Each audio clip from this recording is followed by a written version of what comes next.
안녕하세요. 저는 대기업 식품회사 마케팅팀 팀장 박지연입니다. 입사 8년 차, 비교적 빠른 진급을 했고 회사 안팎으로 깔끔하다, 센스 있다는 평을 듣습니다. 특히 외국인 바이어나 해외 셰프들을 대상으로 한 한식 홍보 프로젝트를 자주 맡다 보니 저는 늘 이미지에 민감할 수밖에 없었습니다. 발음, 말투, 손동작, 옷차림까지 신경 써야 했고 가끔은 저 자신조차 마치 하나의 브랜드처럼 관리하는 느낌이었습니다. 일이 그렇다 보니 어느 순간부터는 제 주변 사람들의 이미지도 중요하게 여겨졌습니다. 솔직히 말씀드리자면 제 시어머니는 그 브랜드 이미지에 들어맞지 않는 분이셨습니다. 시어머니는 30년째 전통시장에서 채소 가게를 운영하고 계십니다. 그 손에는 늘 고무장갑 자국이 선명하고 손톱은 장사하며 일하다가 이따금 부러져 있고 목소리는 단전에서부터 올라오는 듯한 힘 있는 목소리십니다. 처음 시장에 인사드리러 갔을 때가 아직도 생생합니다. 시어머니께서 장바구니를 들고 장사하시다가 저를 보시고 큰 소리로 말씀하셨습니다. 아이고, 우리 며느리 왔네. 이쪽으로 와봐. 오늘 미나리 끝내줘요. 순간 저는 주위를 둘러보며 뒷걸음질 쳤습니다. 마침 옆 가게 사장님이 어머, 며느리야? 예쁘게 생겼네 하셨지만 저는 괜히 얼굴이 붉어지고 마음이 불편해졌습니다. 사실 친구들이 시댁은 뭐 하셔? 라고 물을 때마다 저는 늘 이렇게 대답했습니다. 그냥 자영업 하셔. 바쁘셔서 자주 못 뵈. 그 말 속에는 시장이라는 단어를 숨겼습니다. 그게 부끄러워서가 아니라 그냥 이미지가 안 맞는다고 생각했거든요. 제 남편은 시어머니를 정말 자랑스러워합니다. 홀로 장사하시며 자식들을 키워낸 어머니라며 누구보다 성실하고 강한 분이라고요. 여보, 엄마 진짜 대단해. 시장에서 거래처도 많고 재료 보는 눈은 거의 전문가야. 그런 말을 들을 때마다 저는 말끝을 흐리며 웃었습니다. 그러다 한 번은 제가 남편에게 솔직하게 말한 적도 있습니다. 나 솔직히 말해도 돼? 엄마, 좀 부담스러워. 너무 시장스럽고 우리 회사 사람들이 보면 좀 놀랄 수도 있잖아. 남편이 조용히 물었습니다. 그 말은 결국 엄마가 창피하단 거야? 저는 대답하지 못했습니다. 그게 사실이었으니까요. 예전에 회사 고위 임원 부부가 함께하는 행사가 있었는데 남편과 함께 참석하면서 시어머니를 모셔야 하나 고민했습니다. 결국 시장이 너무 바쁘셔서 참석이 어렵다고 핑계를 댔습니다. 진짜 이유는 혹시라도 누가 시어머니를 보고 어디서 저런 시장 아주머니가 왔지? 라고 생각할까봐 무서웠던 겁니다. 하루는 시어머니께 이런 말까지 했습니다. 어머니, 혹시 다음에 뵐 일 있으면 옷 좀 단정하게 입고 와주시면 안 될까요? 조용히 계셔주시면 더 좋고요. 시어머니께서 조용히 되물으셨습니다. 내가 뭘 그렇게 민망하게 했니? 저는 대답하지 못했습니다.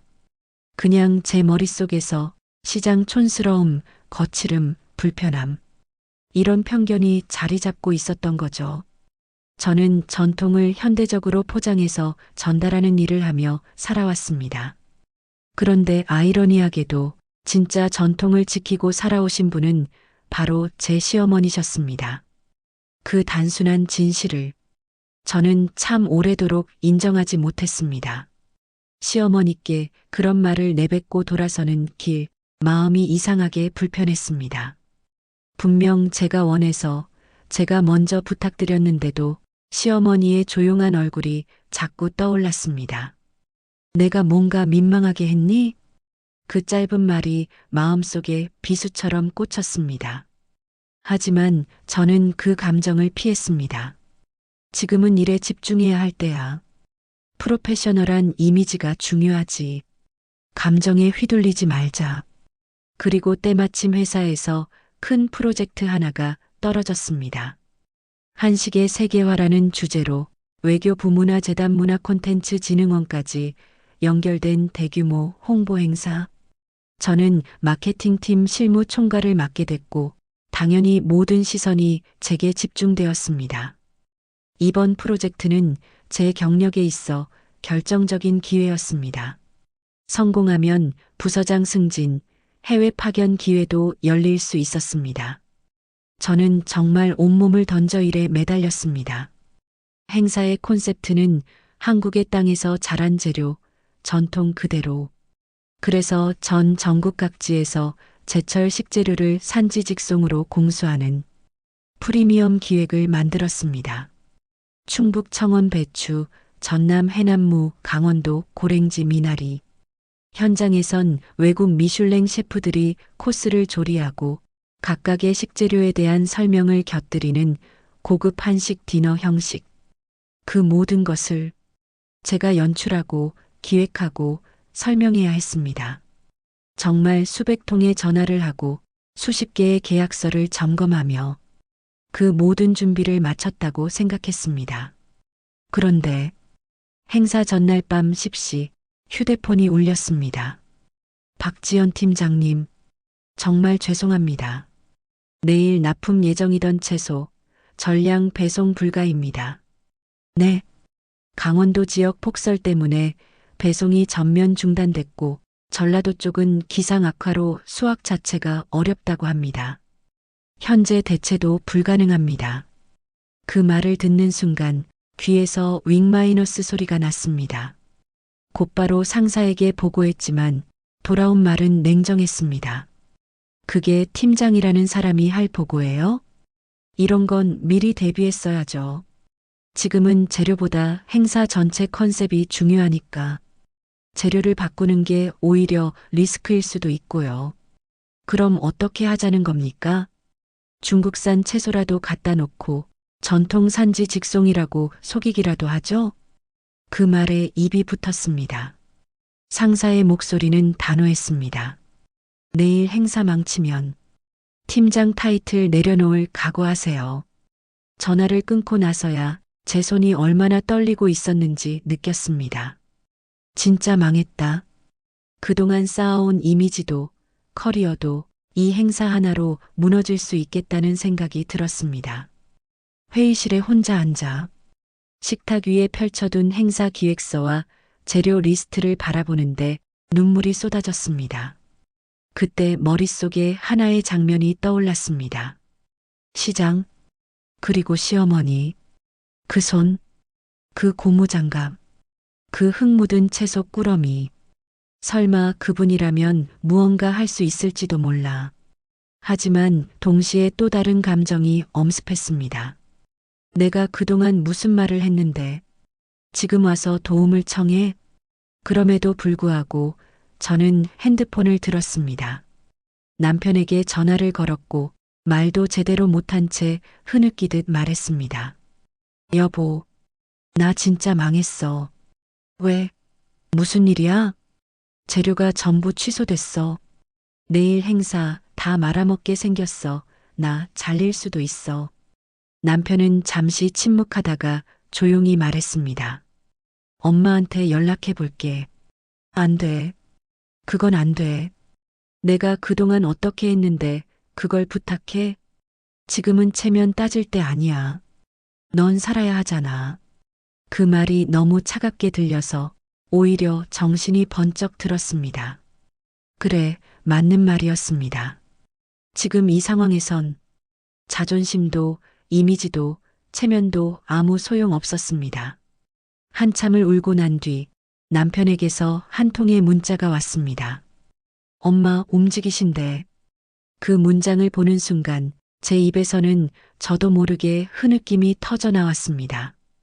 그동안 제가 외면했던 그 손이 이제 저를 구하러 오고 있었습니다. 휴대폰 화면에 띄워진 문자를 보고도 저는 한참 동안 아무 말도 하지 못했습니다. 엄마 움직이신대. 너무나 간단한 10글자. 그 안에 담긴 무게가 가슴을 짓눌렀습니다. 그 순간 저는 그동안 제 입에서 나왔던 말들이 머리를 때리듯 떠올랐습니다. 시장스럽게만 안 보였으면 좋겠어요. 그냥 좀 조용히 계시면 좋겠어요. 옷 좀 단정히 입고 오시면 안 돼요? 그리고 그런 말을 들으셨을 때의 시어머니 표정, 말없이 씩 웃으셨지만 그 웃음 뒤에 감춰져 있던 상처 같은 침묵이요. 그런데 그런 분이 제가 잘릴 수도 있는 절체절명의 순간에 말도 없이 일어나셨다는 겁니다. 시간은 새벽 4시 12분. 회사 1층 로비 인터폰 화면에는 어두운 새벽을 뚫고 시장 앞치마 차림 그대로 선 시어머니가 보였습니다. 두 손엔 무겁게 늘어진 장바구니, 등에는 큼지막한 보자기, 장화에는 진흙이 잔뜩 묻어 있었습니다. 저는 말없이 인터폰 문을 열고 엘리베이터 앞에서 기다렸습니다. 딩! 문이 열리자 시어머니는 숨을 몰아쉬며 말없이 장바구니를 툭툭 내려놓으셨습니다. 이거 받아. 장바구니를 하나, 둘, 보자기까지 풀어내자. 쏟아져 나온 건 제가 몇 달간 구하려 했던 바로 그 산지 채소들이었습니다. 고창 배추, 해남무, 평창 미나리, 충북 도라지, 진도 곶감, 전부 이틀 전에 계약했던 바로 그 품목이었습니다. 이건 내가 평소에 거래하던 집들인데 남편한테 사정 듣고 바로 연락했어. 한밤중에 잠 깨운 사람도 많지만 다 내일이라니까 도와주더라. 저는 그 앞에 멍하니 앉아 말도 하지 못했습니다. 이 곶감은 너 프레젠테이션에서 디저트로 쓰겠다 했지? 농장 사장님이 따로 챙겨주셨다. 저도 모르게 입을 가리고 울음이 터졌습니다. 그 소리를 듣고도 시어머니는 아무 말도 안 하셨습니다. 대신 장갑을 꺼내시더니 곧바로 채소 손질을 시작하셨습니다. 자, 울 시간 없어. 이거 다 깨끗이 손질해서 아침까지 포장해야지. 배추는 겉잎 떼고 속잎만 써. 무는 너무 얇게 썰면 물 나와. 시어머니의 손놀림은 거침없었습니다. 하나하나 포장 봉투에 담고 수분 조절을 위한 키친타월까지 꼼꼼하게 끼워 넣으셨습니다. 이 일 그냥 장사로 보이면 안 돼. 이건 신용이고 자존심이고 체면이야. 내가 이거 30년 했어. 그 말씀에 저는 뼛속까지 부끄러워졌습니다. 저는 지금껏 시어머니를 시장 사람이라고만 여겼습니다. 하지만 지금 제 앞에 있는 이 사람은 하룻밤 사이 시장 전체를 뒤흔들고 수십 년의 신뢰와 체면을 쌓아 올려 불가능을 가능으로 만든 시장 여왕이었습니다. 그날 새벽 회사 회의실 한 구석에서 전통시장의 내공과 자존심이 조용히 빛나고 있었습니다.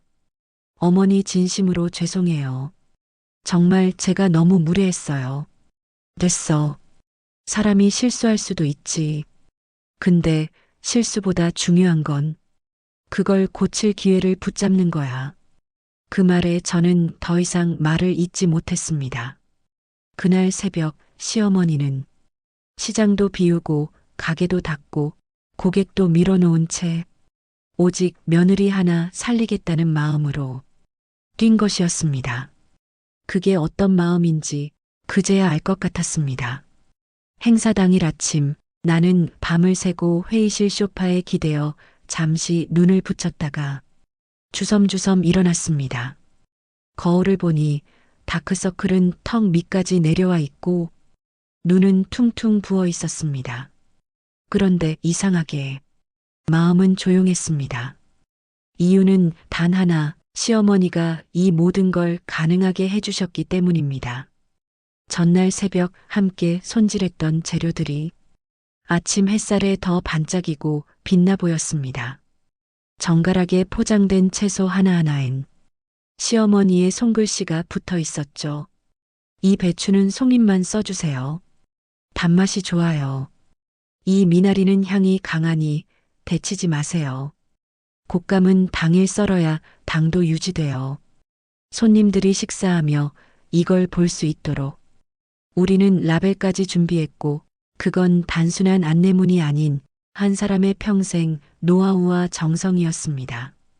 드디어 행사가 시작됐고 고급 호텔 연회장은 수십 개의 테이블과 유니폼을 맞춘 웨이터, 고운 조명을 입은 한복 스태프로 가득 찼습니다.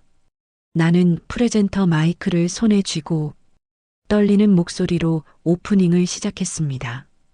오늘 여러분께 드릴 음식은 대한민국 산지에서 직접 올라온 재료로 준비했습니다.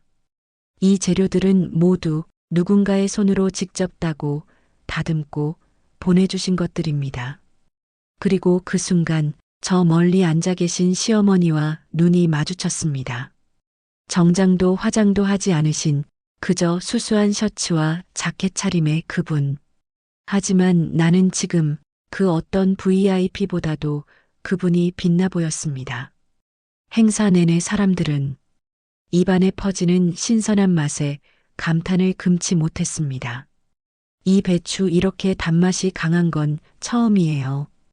이 미나리 어디서 가져오신 거예요? 향이 예술이에요.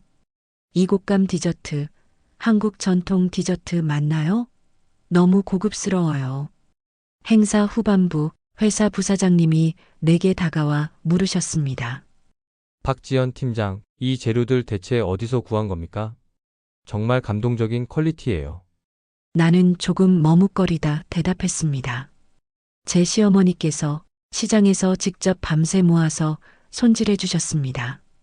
부사장님의 표정이 조금 놀라더니 곧 고개를 끄덕이셨습니다. 그런 분이 진짜 전문가죠. 앞으론 그 시어머니 브리핑에 모셔도 되겠어요. 나는 순간 눈물이 날 뻔했습니다. 행사 정리가 끝나고 야외 테라스 한쪽 나는 시어머니와 단둘이 앉았습니다. 찬바람이 불었고 시어머니는 손등으로 내 손을 감싸주셨습니다. 나는 작게 떨리는 목소리로 말했습니다. 어머니 정말 죄송해요. 제가 그동안 얼마나 무례했는지 이제야 알아요. 왜 그런 말을 해? 내가 뭐 대단하다고. 너도 얼마나 힘들었을지 아는데. 아니에요. 어머니는 정말 대단하세요. 저는 그걸 못 본 거예요. 아니, 보지 않으려고 했어요. 나는 더 이상 말을 잇지 못하고 고개를 숙였습니다. 고맙다, 아가. 그 말이면 충분하다. 짧은 대답이었지만 그 안에는 모든 걸 감싸 안는 따뜻함이 있었습니다. 그날 밤 집에 돌아온 후 거울을 보며 나는 중얼거렸습니다.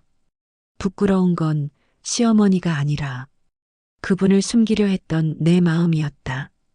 그날 이후 내 마음에 스며든 감정은 단 하나였습니다. 이제 내가 할 차례다. 시어머니는 나를 도우셨습니다. 조건 없이, 계산 없이, 단지 며느리라는 이유만으로 시장을 뛰쳐나오고 수십 년 쌓아온 신뢰와 체면을 바쳐 내 이름을 살려주셨습니다. 그런 분에게 내가 할 수 있는 게 뭘까? 그 질문을 품고 며칠을 보냈습니다. 그리고 나는 결심했습니다. 시장으로 시어머니를 찾아가기로. 토요일 아침 정장 대신 후드티에 운동화를 신고 나는 처음으로 도와주러 시장에 갔습니다. 손님들로 북적이는 시장 골목, 좌판마다 쌓인 채소와 과일들, 지나가는 손님들의 큰 목소리. 그 모든 풍경이 예전엔 낯설고 부담스러웠는데 이젠 이상하게 정겹게 느껴졌습니다. 시어머니의 가게 앞에 도착하자 고무장갑을 낀 채 일을 하시던 어머니가 나를 보고 웃으셨습니다. 어이구, 며느리가 웬일이야? 출근했어요. 오늘은 저도 시장 사람입니다. 나는 말없이 앞치마를 받아 허리에 두르고 자리를 잡았습니다. 처음엔 손도 어색하고 말도 더듬거렸지만 시어머니는 한마디도 흘려듣지 않고 하나하나 가르쳐 주셨습니다. 이 배추는 겉잎대고 이파리 끝은 좀 상했으니까 잘라내. 이 미나리는 얇은 실로 묶어야 향이 눌리지 않아. 시어머니의 손은 정확했고 그 손에서 나오는 말 한마디, 행동 하나하나가 그동안 내가 얼마나 얕은 시선으로 사람을 판단했는지 일깨워 주었습니다. 잠시 후 단골 손님 한 분이 오셨습니다. 중년 아주머니셨는데 시어머니를 보며 웃으며 말씀하셨습니다. 사장님, 이 아가씨 따님이에요? 닮았네. 시어머니는 밝게 웃으시며 고개를 저으셨습니다. 아니에요, 며느리예요. 이 손으로 키운 아들이 데려온 자랑스러운 우리 며느리죠. 그 말을 듣는 순간 뭐라 표현할 수 없는 감정이 올라와 나는 순간 멈춰섰습니다. 그동안 내가 숨기고 피하고 외면했던 시어머니를 지금은 그 누구보다도 자랑스럽게 소개해 주시는 그 마음. 그게 진짜 가족이구나 싶었습니다. 일을 마치고 시어머니와 함께 좌판을 정리하며 나는 조심스럽게 말했습니다. 어머니, 정말 감사해요. 그리고 사랑해요. 시어머니는 잠시 손을 멈추고 내 손을 꼭 잡으셨습니다. 그래, 아가. 나도 사랑해. 너무 늦지 않게 돌아와줘서 고마워. 우리는 말없이 서로를 바라보다가 조용히 웃었습니다. 지금은 회사에서도 전통시장 전문가가 시어머니라는 이야기를 자랑스럽게 합니다. 행사 자리에서 이곶감요? 저희 시어머니 작품이에요. 라고 말하는 순간이 가장 뿌듯합니다. 이제 시장 냄새가 창피하거나 거칠게 느껴지지 않습니다. 그건 세상에서 가장 따뜻하고 진한 사람 냄새입니다. 그리고 그 손냄새, 고무장갑과 흙, 채소 줄기와 바람이 스친 그 손에서 나는 진짜 인생을 배웠습니다.